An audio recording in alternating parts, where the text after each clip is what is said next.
अपने जीवन के एक परम सत्य को पहचानना बहुत जरूरी है।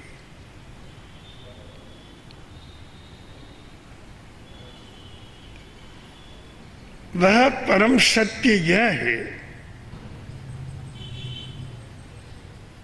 कि व्यक्ति अपनी दृष्टि के अनुसार जीता है और चलता है।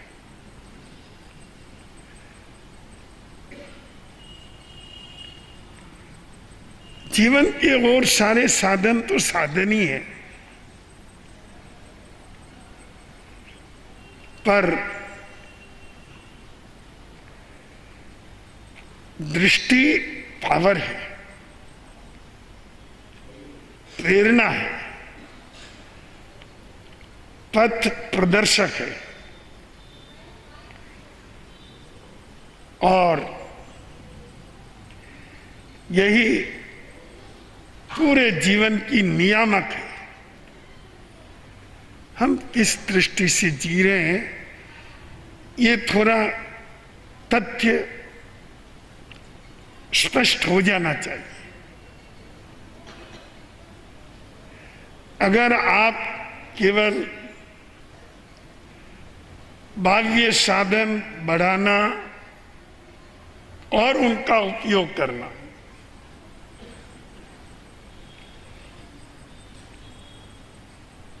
अगर इतनी ही दृष्टि है तो यह दृष्टि आपके जीवन को कितना आनंद दे पाएगी यह मैं नहीं कह सकता, क्योंकि यह कोरी भौतिक दृष्टि है। भौतिक दृष्टि व्यक्ति के जीवन में अनेक उतार चढ़ाव लाती है। जरूरी नहीं है कि उससे आपको आनंदी मिले और जरूरी नहीं है कि उससे दुखी दुख मिले।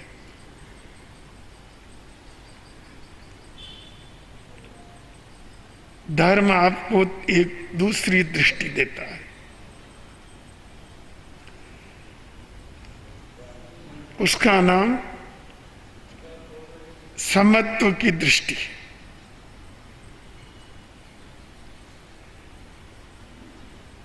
ये दृष्टि अध्यात्म प्रधान दृष्टि है और जीवन को मंगलमय बनाने की क्षमता भी इसमें है।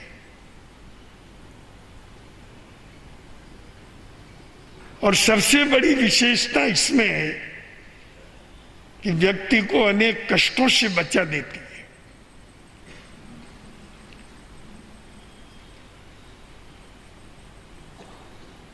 समया सब भूयेषु तस्येषु वा थावरेषु। परमात्मा भगवान महावीर प्रभु ने एक सूत्र दिया, समया सब भूयेषु। क्या बात है!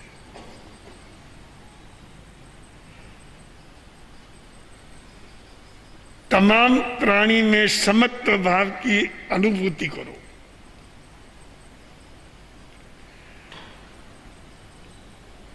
सहानुभूति का अर्थ क्या है? हमारी आपके प्रति सहानुभूति हम बोलते तो है, पर कभी इसकी गहराई में गए। सहानुभूति का अर्थ है आप जो अनुभव कर रहे हैं वही अनुभव मुझे भी हो रहा है। आप तड़प रहे हैं, मेरा भी दिल तड़प रहा है। इतनी संवेदना अपने अंतर में हम जागृत कर पाए तो ये सहानुभूति है, साथ साथ में अनुभव करना।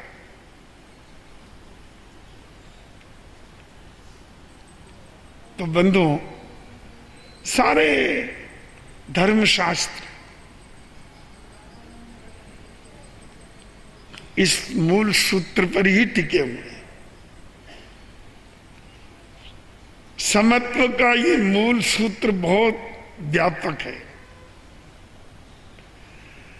और कोई धर्म इसको स्वीकार किए बिना चल नहीं सकता, क्योंकि ये परम सत्य है, इसको तो स्वीकार करना ही पड़ेगा। चाहे हिंदू हो, चाहे मुसलमान हो, चाहे जैन हो, चाहे वैष्णव हो, बौद्ध हो या ईसाई हो, सभी ने कहीं न कहीं समत्व को स्थान दिया ही है।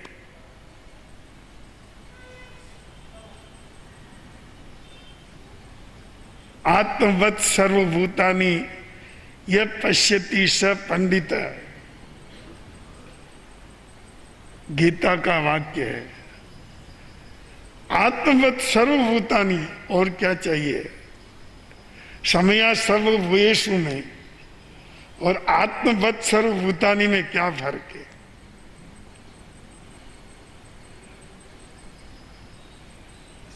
सर्वभूयः भूयस्स समम भूयाई पास। सच्चा ज्ञानी सबको समान दृष्टि से देखता है।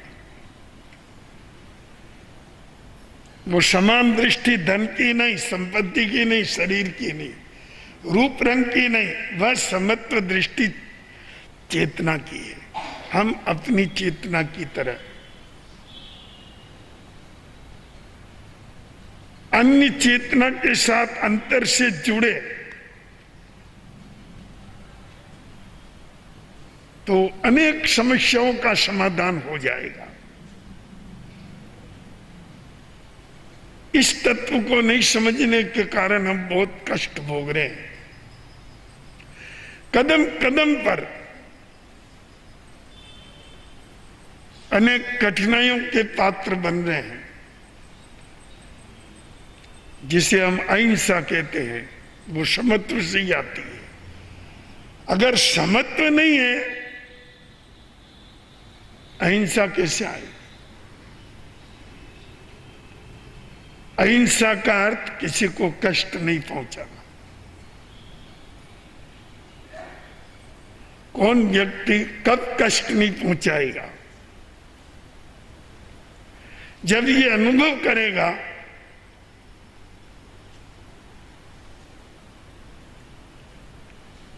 कि भूख मुझे ही नहीं, इसको भी लगती है, परिवार मेरे ही नहीं, इसके भी है, व्याधि मुझे ही नहीं होती है, इसको भी होती है,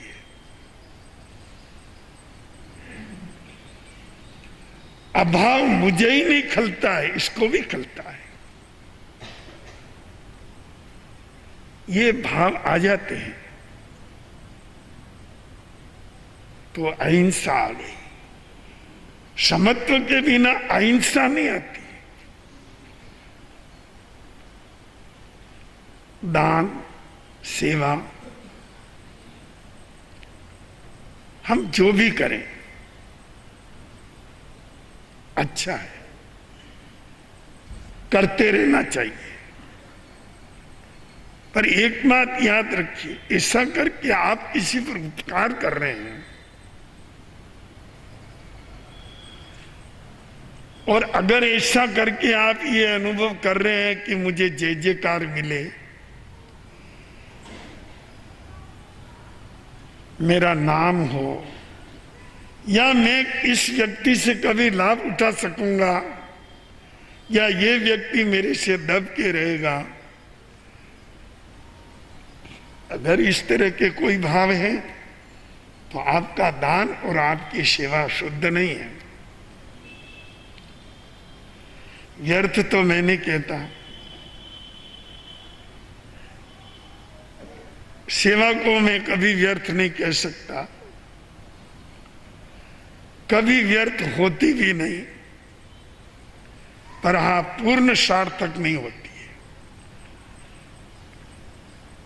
पूर्ण सार्थकता उसमें तभी आती है कि जब हम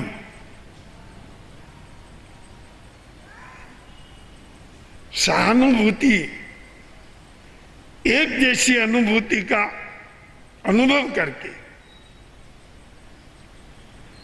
हम उसको महत्व देते हैं और उसके साथ जुड़ते हैं। सेवा के माध्यम से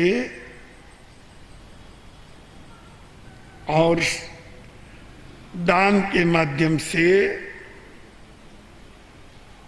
उसके साथ जुड़ करके अपने आप के अंदर सुख का अनुभव करते हैं। इसको शांति मिली, ये अपने को शांति मिली। अगर इसको शांति नहीं मिली तो हमको भी शांति नहीं मिलती, क्योंकि इसकी अशांति का मैंने अनुभव किया है। ऐसा भाव ला करके जो कोई सेवा करता है, ये कुंदन है, 100% सही परमार्थ है। माता पिता की सेवा का प्रश्न ही कहां खड़ा हो जाता है। ये कहने की जरूरत नहीं है कि अपने माता पिता की सेवा करो या अपने आंगन पर खड़े पशुओं की सेवा करो, आसपास फैले हुए प्राणियों की सेवा करो।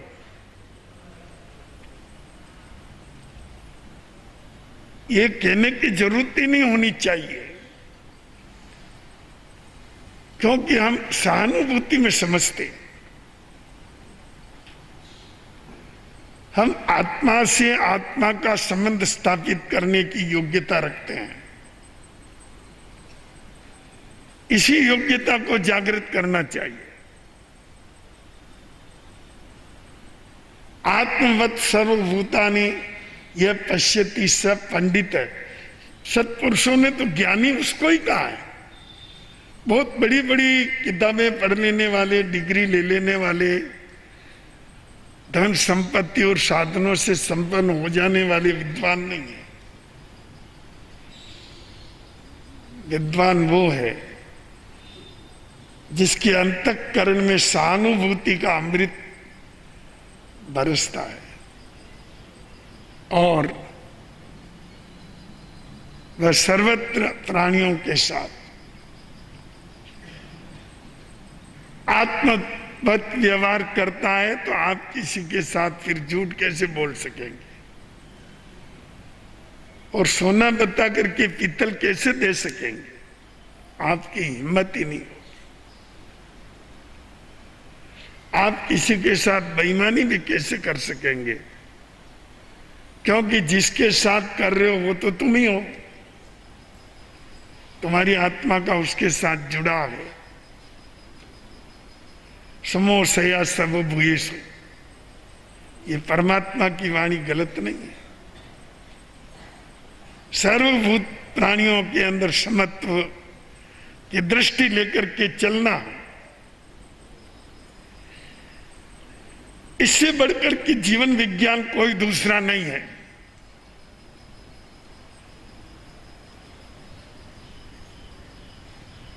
हम एक साधना को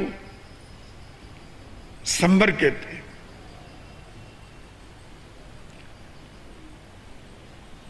संबर का अर्थ है कि हम गलत प्रवृत्तियों को रोक दें, आश्रम को रोक दें, पाप को रोक दें, जिसके द्वारा किसी को कष्ट पहुंचता हो उन प्रवृत्तियों को रोक दे। ये संवर है। हमारी एक साधना का नाम सामायिक है, जिसे ग्रहण करके हमारे यहाँ कई भाई बहन बैठे हैं और हजारों भाई बहन, लाखों भाई बहन अपने घरों में भी और निकट के उपाश्रय स्थानकों में भी सामायिक करते हैं। करना ही चाहिए, क्योंकि इससे समत्व की दृष्टि बनती है। नाम ही इसका सामायिक है। समत्व में आओ।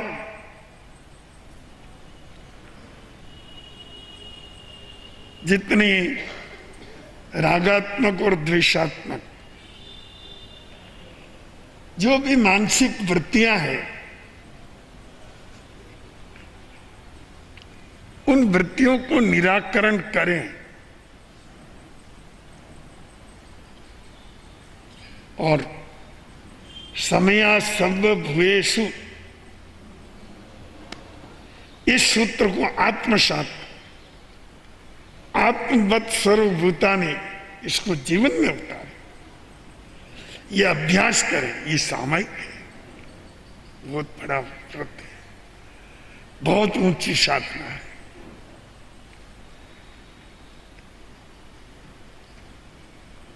मैं जानता हूं कि जन्म जन्मांतरों से जो अधर्म का अभ्यास है, जन्म जन्मांतरों से हिंसा, झूठ, चोरी, मैथुन, परिग्रह का अभ्यास है, जन्म जन्मांतरों से पापों का अभ्यास है, वो एकदम नहीं छूटता है। भूलें होती है, फिर सुधरते हैं, फिर भूल होती है, फिर सुधरने की कोशिश करें, फिर भूल होती है। कोई बात नहीं, भूल होने से डरो मत, क्योंकि ये तो पुराने संस्कार हैं, इसलिए उभरते ही रहते हैं। पर समत्व का अभ्यास छोड़ो मत। कई लोग धर्म साधनाओं का विरोध करते हैं,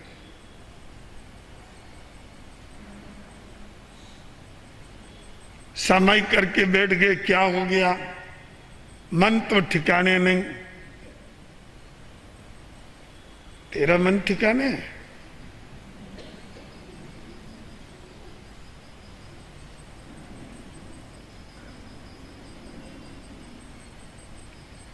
किसी चीज की निंदा कर देना बहुत आसान है, पर उस गुण में प्रवेश करना बहुत मुश्किल है। चलो ये लोग गलत सामायिक करते हैं, तू सही कर तो सही, कि नहीं नहीं ये तो नहीं होता, नहीं होता तो बुराई क्यों करता है, ये तो अभ्यास तो कर रहे हैं। ये कब कह रहे हैं कि हमारी सामायिक, हमारा पुरुषार्थ, हमारा उपवास निर्दोष है, पूर्ण शुद्ध है? ये हम नहीं कहते। हम तो ये भी कहते हैं कि हमारा ये संयमी जीवन भी पूर्ण शुद्ध नहीं है। सब समत्व के अभ्यास की एक प्रक्रिया है, चल रहा है। चलने वाला ठोकर भी खाता है, पर फिर संभलता है, फिर ठोकर खाता है तो फिर संभलता है। पर याद रखिए, चलने वाला एक दिन मंजिल पर जरूर पहुंच जाता है।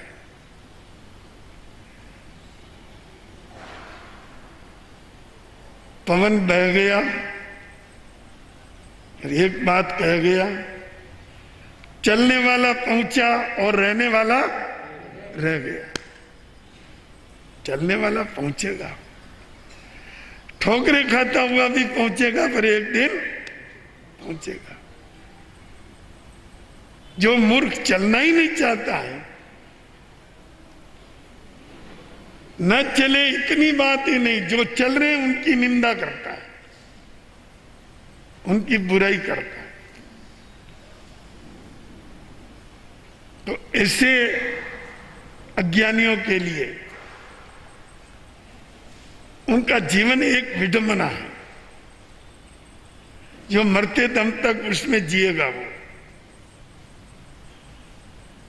जीवन में सच्चाई और अच्छाई का अभ्यास करना पड़ता है, क्योंकि हमारे बुराइयों के संस्कार जन्म जन्मांतरों के हैं, केवल इस जन्म के ही नहीं है। इसलिए मन गलत बातों में जाता है और सांसारिक प्रपंच बीच बीच में आते रहते।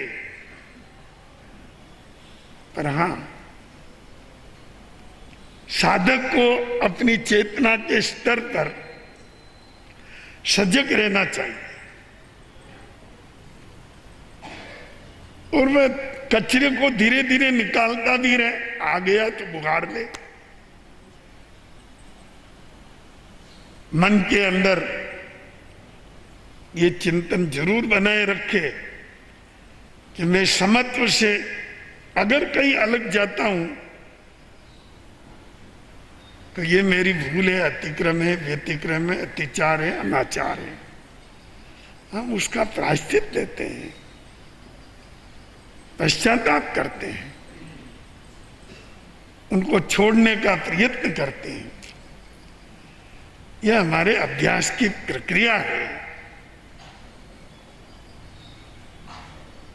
तो बंधु, समया सर्वभूतेषु, अगर हम इस सूत्र को साक्षात कर लें, अपने जीवन में उसको चरितार्थ करने का प्रयास करें, तो क्रूरता, कठोरता, निर्दयता, गाली गलौज, मार पीट, झूठ, बेईमानी, ठगी, ये सारे पाप एक एक करके मिटते जाएंगे, क्योंकि समत्व सबका राजा है। जहां सबके प्रति समान भाव की दृष्टि होती है, वहां सारे अच्छे गुण अपने आप आ जाते हैं और बुराइयां अपने आप चली जाती हैं। डॉक्टर का बच्चा लॉन में खेल रहा है, झाड़ियों में से एक सर्प आया और डस के चला गया। बच्चा चिल्लाया, नौकर था वो थोड़ा दूर था,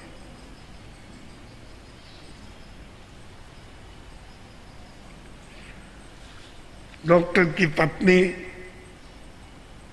और जो वहां थे वो सब दौड़ के आए, डॉक्टर को फोन किया, वो भी अपने वहां से हॉस्पिटल से चले आए। बच्चे को सांप ने डसा, ये बात नौकर ने सांप देखी, इसलिए उसने कहा, डॉक्टर साहब कुछ सोचने की जरूरत नहीं है, इस बच्चे को सांप ने डस लिया और मैंने अपनी आंखों से देखा है, इसका इलाज कराइए।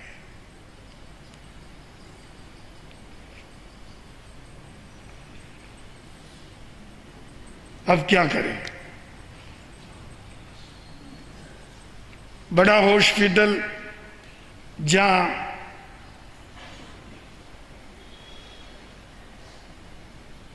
सर्प का इंजेक्शन, सर्प विष का इंजेक्शन मिलता है, वो बहुत दूर है। 2 घंटा पहुंचने में लगे, तब तक बच्चे का क्या हो। बेजार रो रहे हैं डॉक्टर, डॉक्टर की पत्नी, सब गांव के 10 व्यक्ति इकट्ठे हुए। उन्होंने कहा, डॉक्टर साहब रो मत, आज तक हमारे यहाँ सांप का दशा कोई मरेगा नहीं, मरा नहीं, और आपका बच्चा भी नहीं मरेंगे। आप चिंता मत करो, आप इसको उठाओ और चलो। हमारे यहाँ एक इतना अच्छा मंत्रवादी है जो सांप के जहर को झाड़ता है, चलो। वहां तो यही सहारा था। एक वृद्ध झोपड़ी के बाहर बैठा, उसे देखते ही डॉक्टर का पांव ठिठक गया। उसने कहा, क्या हुआ, आप चलिए।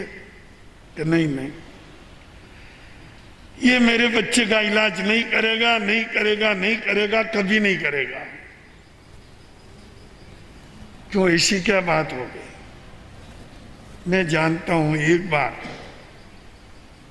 ये बुढ़ा, इसका एक बीमार बच्चा था जिसको लेके आया, हॉस्पिटल बंद होने वाला था और इसने लाके मेरे सामने रखा। समय ज्यादा हो गया, इसने मैंने ठुकरा दिया कि अभी कोई इलाज नहीं हो सकता है, हॉस्पिटल का समय समाप्त हो गया। इसने मेरे पांव पकड़े, रोया, पर मैंने ठोकर मार दी, हॉस्पिटल बंद करके चला आया। वो बच्चा मर गया। इसी का बच्चा है। ये जानेगा कि ये डॉक्टर का बच्चा है, डॉक्टर है, ये वो डॉक्टर है जिसने मेरे बच्चे को ठुकराया। ये मेरे बच्चे का इलाज हरगिज नहीं करेगा। भाइयों, तुम कहीं और जगह ले जाओ। गांव वालों ने कहा शांति रखिए, आप चलिए। गए वहां। बात साहब को कम दिखता था, घर का चिराग भी चला गया था और आंखों के चिराग भी कमजोर हो गए। लोगों ने कहा डॉक्टर के बच्चे को सांप ने काटा है। बात साहब अपना प्रयोग करिए, इसको ठीक करिए। डॉक्टर साहब के बच्चे को काट लिया।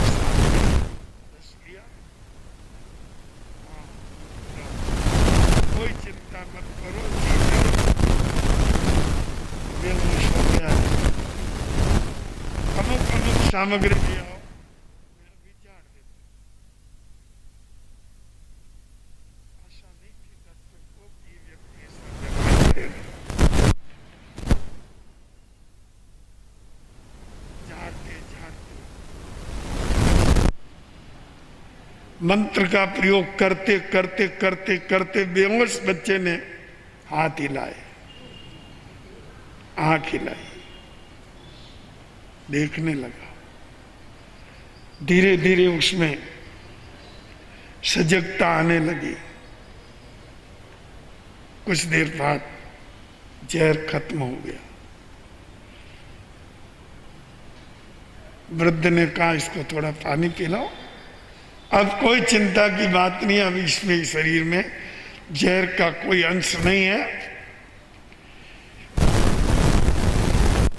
डॉक्टर पांव पकड़े, मुझे माफ कर दो, माफ कर दो। मैं वही डॉक्टर हूं जिसने तुम्हारे बच्चे को समय पे दवा दी हूं।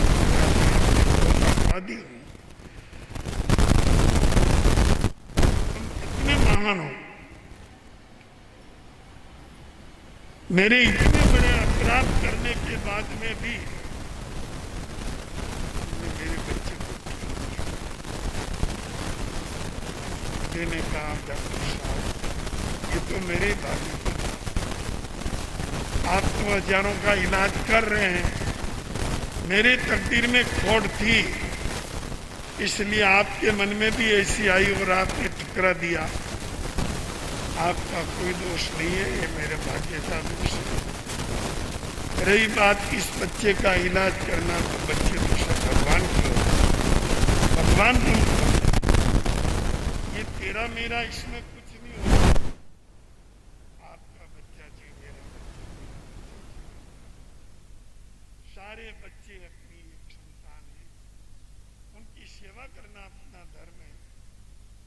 डॉक्टर साहब कोई बात नहीं, आप किसी तरह से दिलगीर मत हो, मेरे भाग्य की बात थी जो हुआ, आप बच्चे को ले जाओ। आपका बच्चा सुरक्षित हो गया। अब मैं आपको पूछता हूँ, भगवान डॉक्टर के बंगले में है या भगवान उस झोपड़ी में?